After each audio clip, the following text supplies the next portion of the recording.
everyone! Today I'm going to be doing my February book haul. For someone who wasn't buying any books this month, I've bought an awful lot of them. I did get sent a couple of books. Depending on how long it takes me to film this, I might do these in a separate video or they may be the end. We'll see.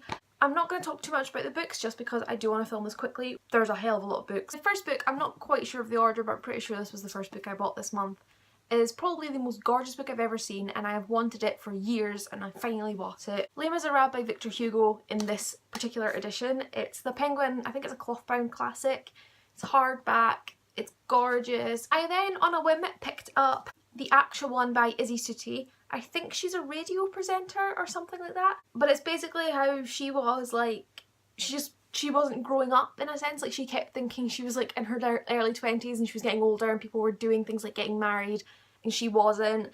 So it's just, I don't know, it's like, it's kind of about her experience of being around about my age, and I don't know, I just feel like it just seemed interesting. I was in Waterstones on Princes Street and I saw they had Hold Me Closer by David Levithan for £1. I don't know why, they had like 20 copies of this. This is the companion novel to Will Grayson, Will Grayson by John Green and David Levithan.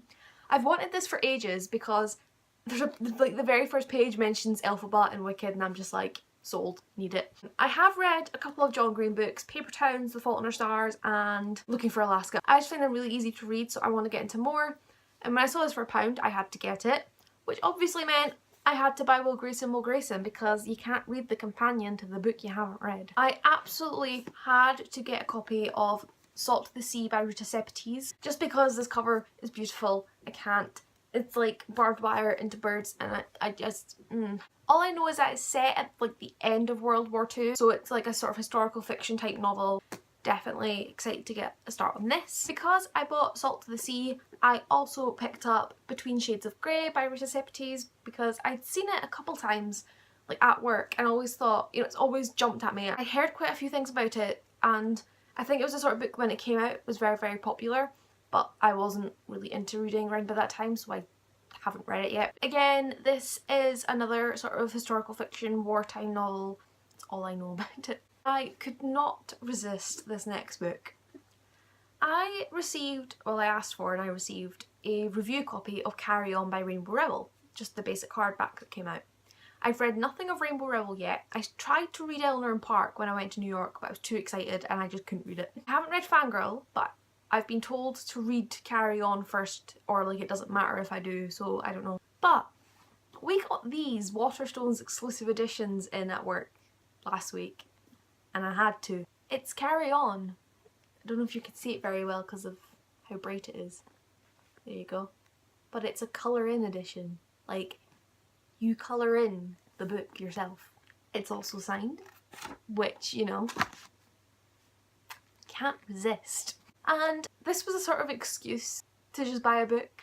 I've heard a lot of good things about Jojo Moyes, so I wanted to get into her books for a while. So I got Paris for One by Jojo Moyes, which is a quick read, which is only £1.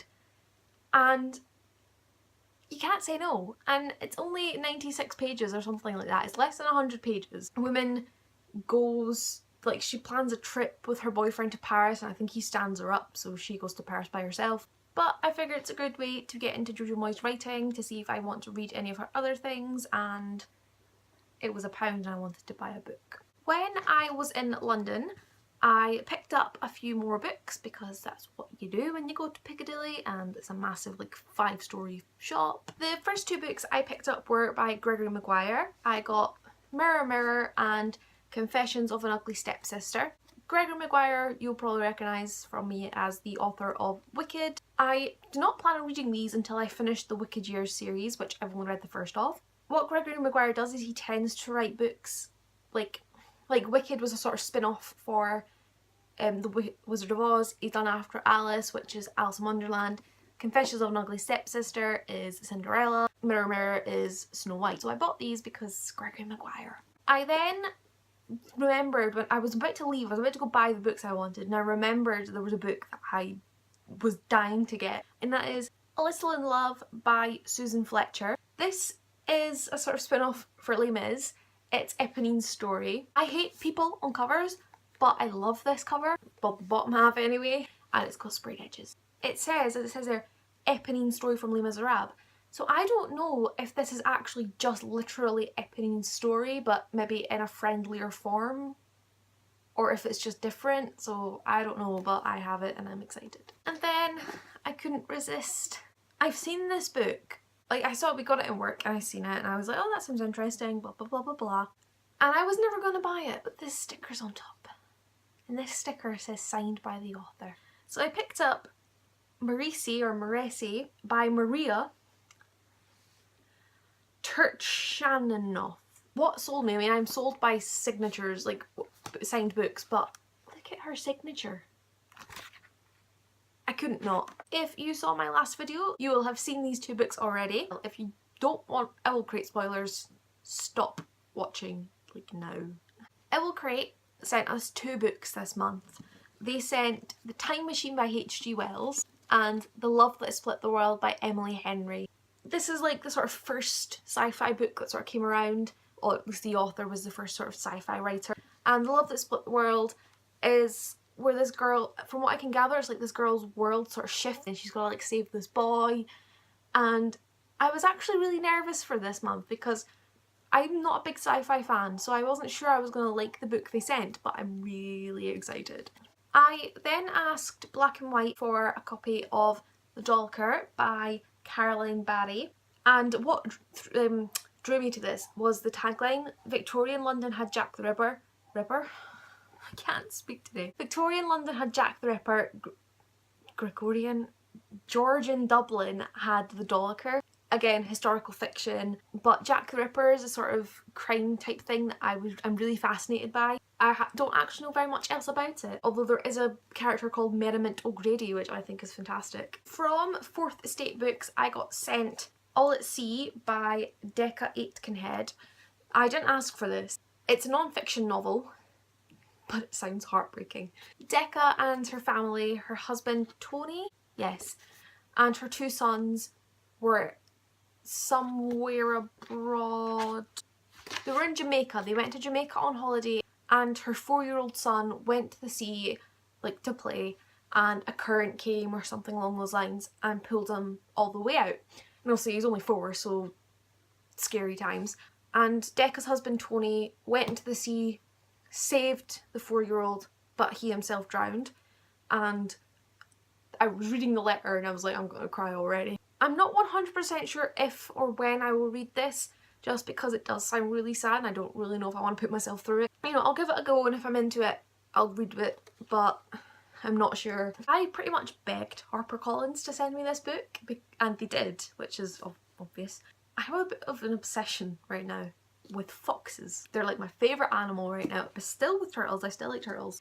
It's a kids 9 to 12 book, but I don't care because it's got a fox. So it's called Pax by Sarah Pennypacker. It's illustrated by John Classen. It's about a boy and a fox, and that's all I know. I know that, and that it has a gorgeous undercover design. Like, I can't. Apparently it's a heart-wrenching masterpiece. That's great. See if the fox dies. Will not be pleased.